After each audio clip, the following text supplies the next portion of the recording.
Sponsor অথবা ইভেন্টের পরিচালক সহ এবং এখানে আরও ক্রীড়ামোদী ব্যক্তিত্ব রয়েছেন সবাইকে এবং এই ন্যাশনাল ব্রডকাস্টার অ্যাসোসিয়েশনের সকল সদস্যকে যে আন্তরিক প্রীতি এবং শুভেচ্ছা জানাচ্ছি।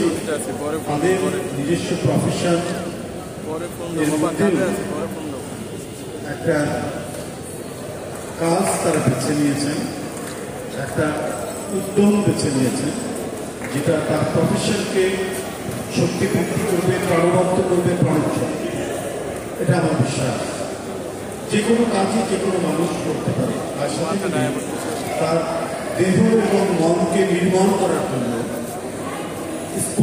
স্পোর্টসের যে কোনো শাখা, যে কোনো আইটেম এর সাথে যুক্ত হয়, নিঃসন্দেহে তার যে কাজের যে স্থানটি সেখানে তার দায়িত্ব পালন করা অত্যন্ত প্রেরণাদায়ক, শক্তি বৃদ্ধি করবে এবং আরো ভালোভাবে সে দায়িত্ব পালন করতে হবে।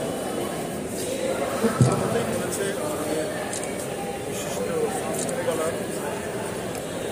মাইক্রোফোন বন্ধ হয়ে গেছে। আমিনুল হক যে কথাটি বলেছেন খুবই প্রয়োজনীয় এবং মূল্যবান কথা বলেছেন আপনাদের উদ্দেশ্যে। আমি আপনাদের সকলে না হলেও অধিকাংশকে চিনি। আমি আমার কাজের কাজ, আমরা যারা রাজনীতি করি, রাজনীতিবিদদের সাথে সাংবাদিক বা যারা সংবাদ পাঠক রয়েছেন, পাঠক পাঠিকা রয়েছেন, একটা নিবিড় সম্পর্ক আছে। এই কারণে আমরা যা বলি বা যা করি আপনারা সেটা সুন্দরভাবে উপস্থাপন করেন। আপনাদের সুন্দর উপস্থাপনার জন্য আমার বক্তব্য যাই হোক না কেন বা আমার উপর অর্পিত দায়িত্ব যেভাবেই পালন করি না কেন, সেটা জনগণের মাঝে সুন্দর উপস্থাপনার জন্য অতি ইতিবাচকভাবে মানুষ সেটা গ্রহণ করে। একজন রাজনীতিবিদকে মহিমান্বিত রূপ দেওয়ার ক্ষেত্রে সাংবাদিক বা সংবাদ পাঠক পাঠিকা এর সাথে যুক্ত যারাই রয়েছেন তাদের একটা বিরাট অবদান রয়েছে। এই কারণে নিঃসন্দেহে আমরা আমাদের বড় ধরনের কৃতজ্ঞতা জানানোর জায়গা আছে।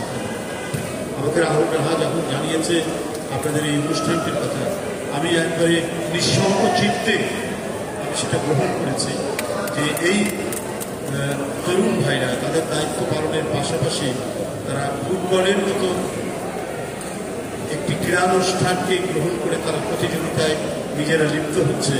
এটা অত্যন্ত আনন্দের এবং এটা আরও অন্যান্য প্রফেশনে যারা রয়েছেন তাদের সংগঠনকেও এটা উদ্দীপ্ত করবে, এটা উদ্দীপনা সৃষ্টি করবে। আগে হতো না, বিভিন্ন অফিস আদালতে বিভিন্ন অ্যাসোসিয়েশন তারা বছরে একবার অন্তত এই ধরনের প্রতিযোগিতার মধ্যে লিপ্ত হতে। এখন ক্রমান্বয়ে আমরা দেখছি যে এটা হ্রাস পাচ্ছে, এটা কমে আসছে। এই কমে আসার কারণে আমাদের যে ন্যাশনাল আমাদের যে জাতীয় যে আমাদের একটা শক্তি বা জাতীয় যে উদ্দীপনা, সেই জাতীয় উদ্দীপনাটা অনেকটাই কমে আসছে। আপনাদের এই প্রতিযোগিতার মধ্যে দিয়ে আমার মনে হয় সেটা পূরণ করবে। আরও অনেক প্রতিষ্ঠান সংগঠনকে উদ্দীপ্ত করবে, তারা কমপক্ষে বছরে এক বা একাধিকবার তারা এই ধরনের ক্রীড়া প্রতিযোগীদের সাথে তারা লিপ্ত হবে এবং এই হওয়ার মধ্যে দিয়ে তারা এক জাগরণ তৈরি করবে এবং সমাজের যে ক্লেদ, সমাজে যেটা আমিনুল বলেছে যে মাদকের যে বিস্তার, সমাজে এক ধরনের রুগ্ন মানসিকতা যেটা সৃষ্টি হচ্ছে, সেইখান থেকে তাকে স্বাস্থ্যবান এবং সুন্দর মনের অধিকারী।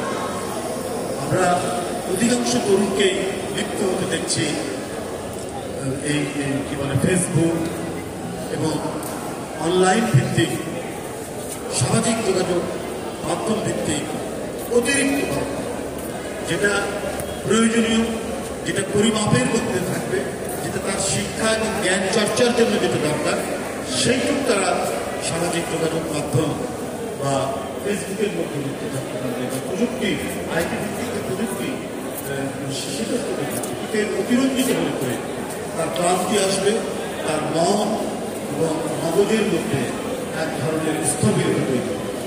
সেখান থেকে মুক্তি দিতে পারে একমাত্র নির্মল আনন্দের বিভিন্ন ক্রীড়া প্রতিযোগিতা, যেটা আগে যুগ যুগ ধরে দেখেছি। সেই পাকিস্তানে বলেও আমরা দেখেছি দুই গ্রামের মধ্যে ফুটবল প্রতিযোগিতা, দুই গ্রামের মধ্যে বিভিন্ন ধরনের ক্রীড়া অনুষ্ঠান, এবং যার কারণে আমরা দেখেছি দেশের জাতীয় আন্দোলন, জাতীয় জ্ঞান চর্চার মানে তার পরিচর্যার জায়গা প্রত্যেকটাই কেন জানি বিকাশ লাভ করেছে। আমাদের যে সাহিত্য চর্চা দেখবেন সেটা পাকিস্তান আমলে যতটুকু হয়েছে, বা তারপরেও 70-এর দশকে যেটা দেখছি, এখন কিন্তু আমরা উন্নত মানের সেরকম রাইটার পাচ্ছি। আমাদের সেই ধরনের বড় কবিরা নতুন করে জন্ম নিচ্ছে, কারণ যে মানসিক স্বাস্থ্য এবং শারীরিক যে উৎকর্ষতার জন্য আমরা বিভিন্ন প্রকারের ক্রীড়া অনুষ্ঠান, সাংস্কৃতিক অনুষ্ঠান আমরা বর্জন করে আমরা ছোট্ট যন্ত্রের মধ্যে নিজেদের মনকে নিবেদিত করছি।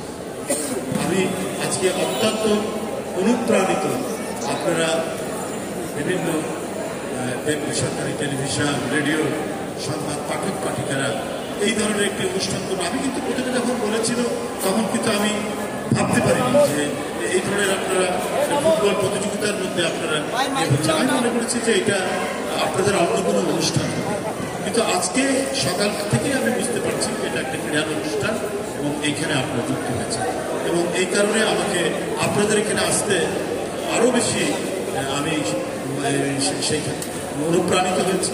আমি সেই ক্ষেত্রে আরও বেশি নিজেকে বেগবান করতে পেরেছি আসার ক্ষেত্রে। যদি একটা অনুষ্ঠান ছিল বিকালে, সময় চলে যাচ্ছিল, কিন্তু আমার মনটা পড়েছিল যে এখানে যে আপনারা ইয়ে করে আমাকে অত্যন্ত সম্মান দেখিয়ে আপনাদের অতিথি করেছেন, সেটা যদি আমি ঠিক সময় মতো ধরতে না পারলে আমার কাছেই খুব খারাপ লাগে। আমি আপনাদের কল্যাণ কামনা করছি, আপনাদের মানসিক এবং শারীরিক সুস্বাস্থ্য কামনা করছি, এবং আপনারা প্রায় যখনই সুযোগ পাবেন আপনাদের এই কাজের ফাঁকে আপনারা এই বিভিন্ন ক্রীড়া অনুষ্ঠান, ফুটবলও হতে পারে, আরও নানা ধরনের ইনডোর আউটডোর যেই হোক না কেন, মানে যে ধরনের গেমসই হোক না কেন, আপনারা সেটার মধ্যে অন্তর্ভুক্ত থাকবেন, অংশগ্রহণ করবেন, এবং এটি অত্যন্ত পরিধি বাড়বে, এটা পরিব্যাপ্ত হবে আরও অন্যান্য সংগঠনের মধ্যে, তাতে আমাদের জাতীয় হেলথ, ন্যাশনাল হেলথ আমাদের ডেভেলপ। আপনাদের শুভকামনা জানিয়ে আমি বক্তব্য শেষ করব।